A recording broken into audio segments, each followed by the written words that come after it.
This conference will now be recorded.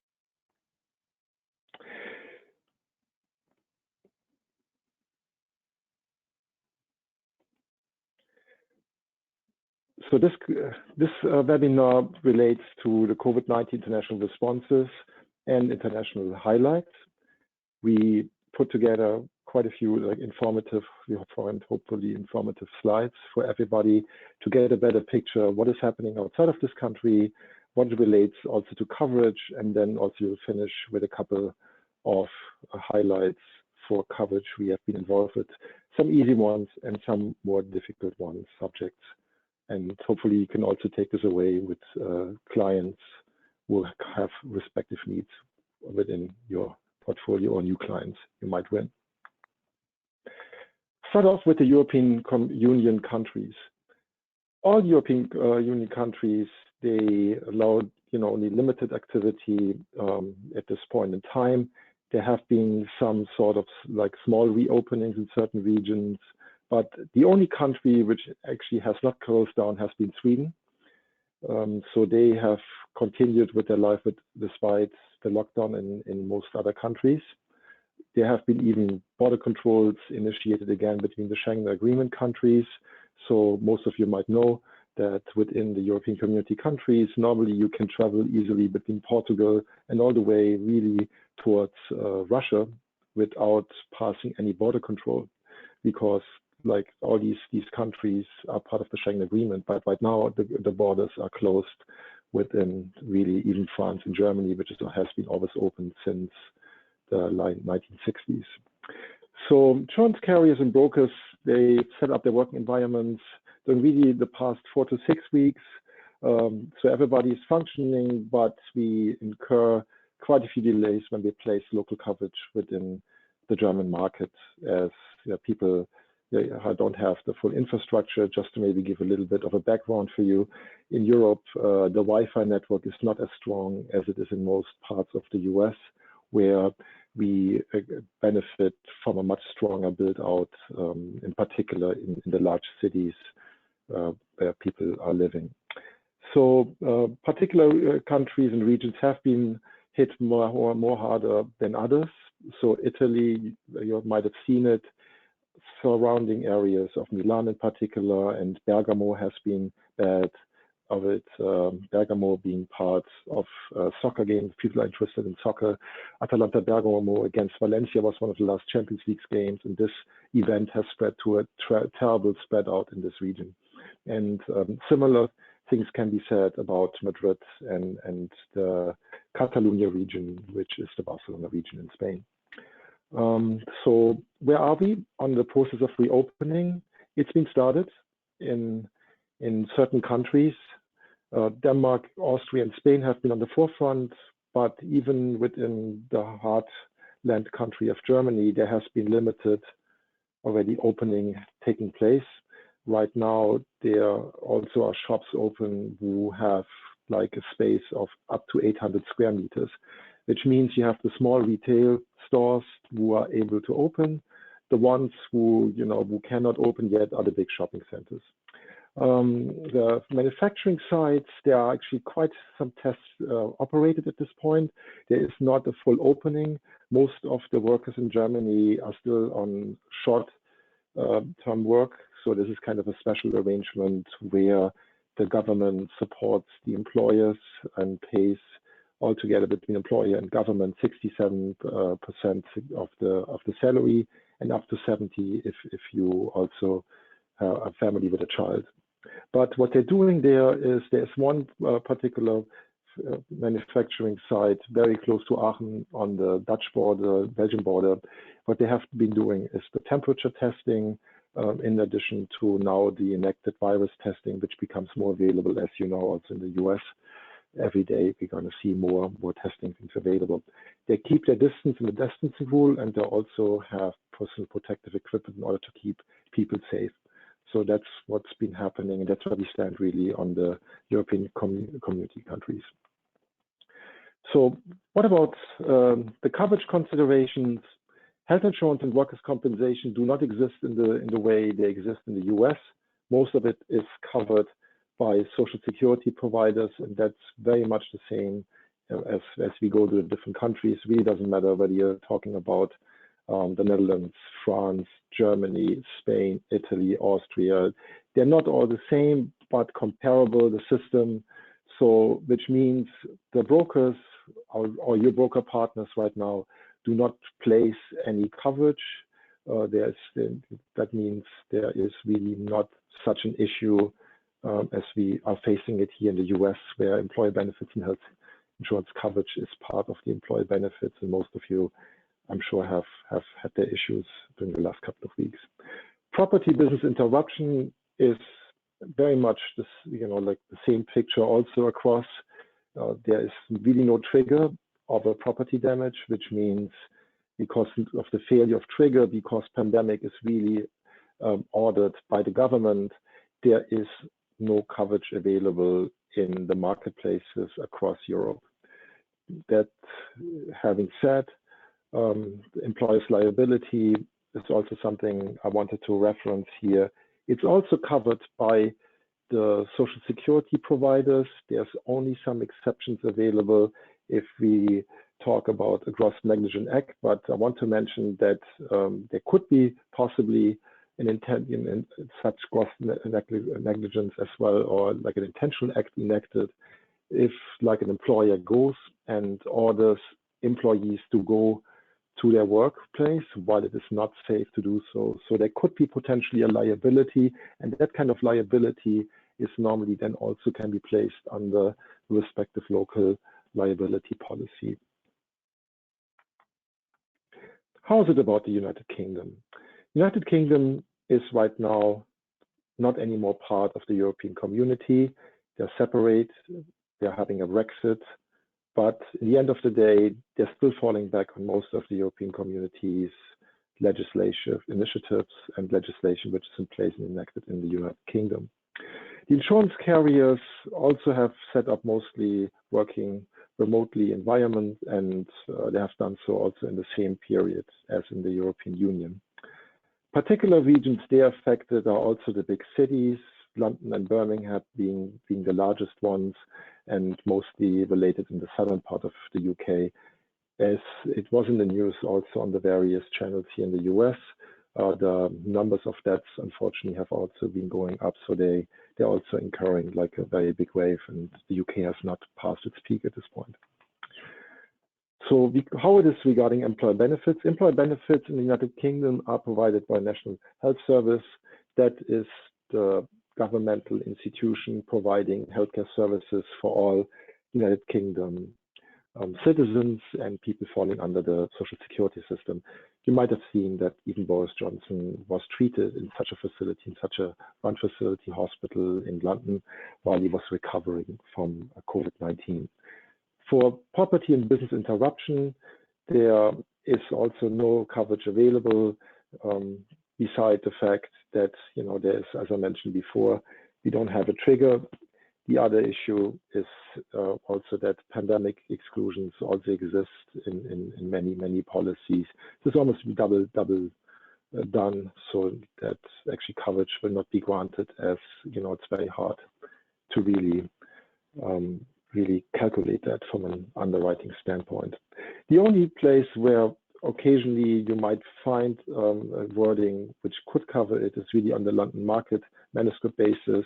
I recently came across an interesting article where also some wonder whether Hiscox might provide some coverage under certain forms they have been offering where the coverage could be interpreted ambiguously. On the employer's liability, the United Kingdom is a little bit different than the European community. Employer's liability is provided under the private scheme, and there the liability is much lower threshold. It's really sufficient if there's going to be a negligent act or omission in order to give reason for a claim. So that's definitely an area where we might expect quite some claims within the future. India, how is India?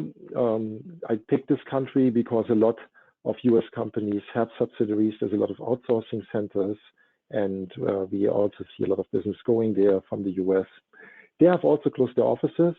The IT sector, although, is considered essential business, and they are able to continue, but even the carriers and brokers are there working remotely. It's a little bit more challenging. India is not a country which is in the same standard as the US at this point in time. Because of this, a lot of employees, they were forced to travel from the big cities of Bangalore, Mumbai, to their families to actually enable to have a house, a roof top their head. And the issue you have there is also that the infrastructure in the rural areas is not really built for that. Recently, as I have experienced even myself, they had like tremendous thunderstorms, which have affected the responsiveness of people working in India. Having said that, I want to complete this section with Mexico. Mexico has not really entirely shut down the country. They did certain actions in certain areas. Mexico City at this point has a mandate in place that you have to wear masks. And they also have enacted a factory shutdown with the exception of healthcare, food production, and energy. Also, their insurance carriers and brokers have been working remotely for the last 4 to 6 weeks. So we are fortunately also have experienced there are some delays in responses, as depending on really what kind of network the people are working on when they're actually in their homes. That leads us to the second part of our coverage presentation, and that's international coverage highlights. First one, we start off again with Mexico. Recently, I came across quite a few cases where we had to deal with the Anti-Money Laundering Act of Mexico. This is nothing new. This is in place already for quite a few years, but what's been different now is the interpretation of certain carriers and how it is applied. So as we all know, Mexico is famous in this place for its drug trafficking, and the law really protects money laundering. That's the intention of this law. And what has to do with insurance contracts is at the end of any transaction, the insurance carriers has to perform like this check, which I kind of displayed here on the slide, and has to check all the items off. And only upon completion of this check, legally, the coverage is in place. And occasionally, we unfortunately even witnessed some carriers trying to actually change the effective date of policies. So therefore, our recommendation, due to also recent experiences we had, is to complete those list of documents on a timely basis, in particular now dealing with COVID-19, where things are even more complicated and delayed. And so we can place the coverage really when it's the effective date, and we avoid any unnecessary discussions we have. But I figured really this is something not everybody is aware of, but the way it's been applied now is more strict as it has been in the past few years. Second item is India. There are general market rules some of you might be aware of who have been around, some are not. It's a very, very heavily regulated market. And when it comes to forms, every single form which is used by any carrier must be filed and approved, and that also applies to rates. The regulator has a very strong, powerful position within the Indian market. And even in my former capacity on the underwriting side, I've witnessed that the wordings of our local subsidiary by the time could not really issue any policies or do any business because the approval process was delayed and took more than 1.5 years to get certain liability forms and property forms in place. Secondly, it's also a country with cash before cover, so please be aware that even if there's an effective date on your binder, it doesn't mean anything until the premium is paid in full. It must be paid directly to the insurer. So we don't have broker cash flow here. That means you don't pay to the broker, you pay to the insurance company. Only if the premium is paid in full, only then the coverage is in place. And if the situation evolves that this occurs after the effective date, then the time of the payment, the date of the payment will be automatically become the effective date of the policy. Also a reminder that certificates of insurance in this marketplace are issued by the insurance carrier only. No brokers issuing any certificates in the Indian market. It's always done by the carrier. Second item is Australia here. Like the third item we have for insurance tax. I thought this would be a very interesting topic. Not everybody's dealing with Australia every day. We are used to the federal and state level in the United States, and related to that, we often incur different areas of taxation. We know the federal tax, we know the state taxes, and something similar we have in place for Australia. It's insurance tax there. It's kind of a combination of two different taxes. The first one is the goods and services tax. It's normally 10%, normally except for the life and health, for the employee benefits. And then you have the 6 different states plus the 3 territories in place who actually apply an additional tax, which is the stamp and duty tax. So the stamping fee, it's a generic fee. It's often comparable to stamping fees we have often seen witness in the US market on excess and surplus. There's normally always a stamping fee involved. So it varies by state and territory, and for the territory of Queensland, there are different ones by line of business. You see crop and livestock on the agricultural side has 2.5%, motor vehicle and the other ones I've enlisted here 5%, and everybody else is 9%. So we're looking altogether at 90% insurance tax. That is very different from many other markets outside of the US. That's why I thought this might be a very interesting example for you to put up here, because in all European countries or South American countries, there's normally unified insurance tax, and it's never split between state and government. The next item is something I would like to share, which people, like in the US might not be aware, and your clients might not be aware of.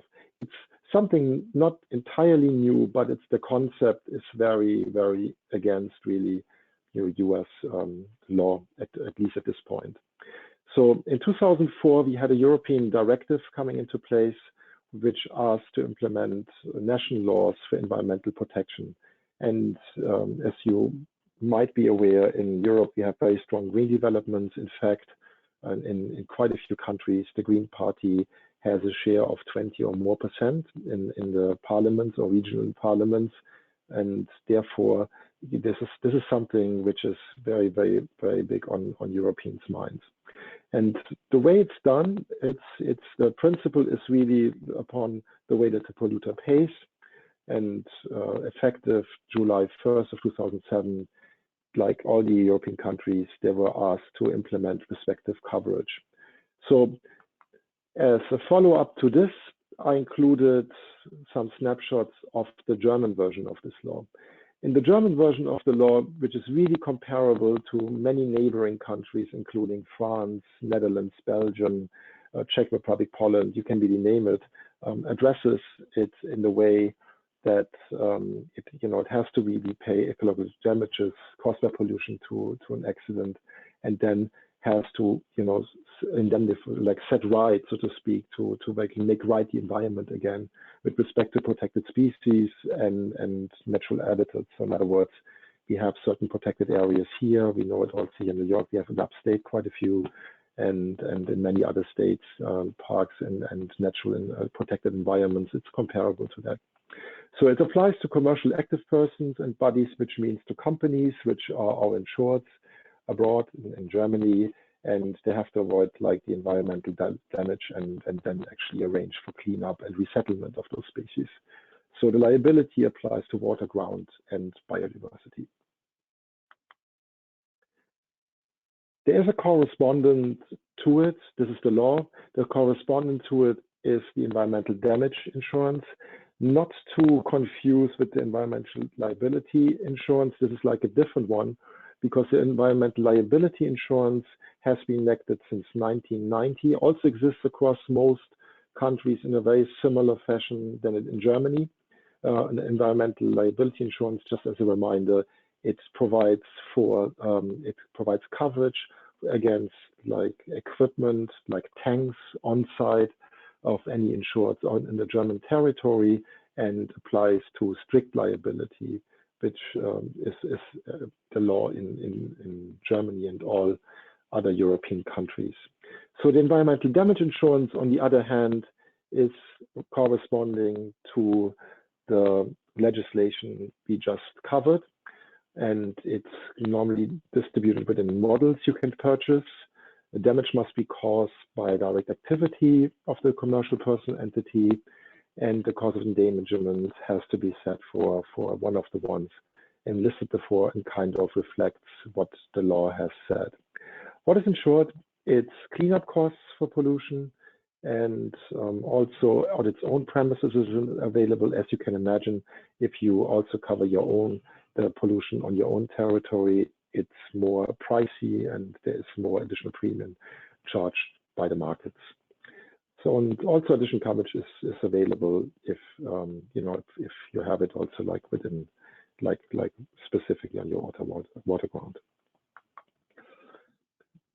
Last but not least is an example I thought might be very interesting for quite a few of yours, because we are witnessing right now, our time is made up a lot to deal with employee benefits in the United States. And even Europe has quite a few employee benefits coverages available, which kind of mirror a little bit what we have in place here in the United States in our respective states. So one of them is this act, which is the WIA and the successor of the WAO in Netherlands. And what it really deals with, it's short-term and long-term disability coverage. So requires the employers to arrange for it, and it's up to 2 years from the first day of sickness. Interesting wise, it makes the employee whole for almost 2 years. In the first year for 100%, and normally in the second year, if it gets to this, hopefully not, but in certain areas, like if an employee is injured or has a certain disease, then you also can enjoy the benefit of 70% of his income during the second year. So it's a sickness leave for pay, like for sick leave, absence, and probably a bit more generous than what we're used to. But this coverage is arranged by the private broker market. So our Dutch broker partners are arranging this coverage for every insured they have. And with this having said, we're coming to the end of our webinar as of today. So wanted to give you like a little bit of an overview where we stand outside of the United States in terms of COVID-19. And really, please feel free, really looking forward to receiving questions or other suggestions you have for anything going forward, or if you have specific questions for your clients, we're very happy to address it, and we'll do so. And not to forget as well, we also this is the contact for you, so we can actually take care of your business. If you have any kind of questions related to international business, or if you need some conceptual items and assistance with, we can do so, and we're happy to do so upon your initiation.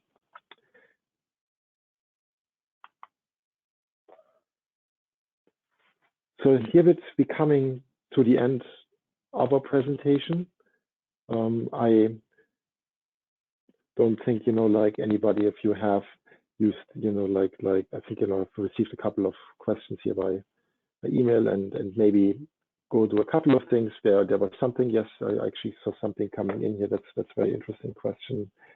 Is the fact in saying how do you deal, what kind of other coverages are available, how do you deal with good local standards outside of the United States? And the simple answer is that when you have a placement for the property and casualty policies with any of the known carriers, the big markets, and we are doing a local placement, the way we normally deal with that, we actually ask our partner to arrange for good local standard. And that good local standard doesn't have to be 1 million equivalent. It can be less or it can be more, depending really on the exposure, and depends on the structure of it.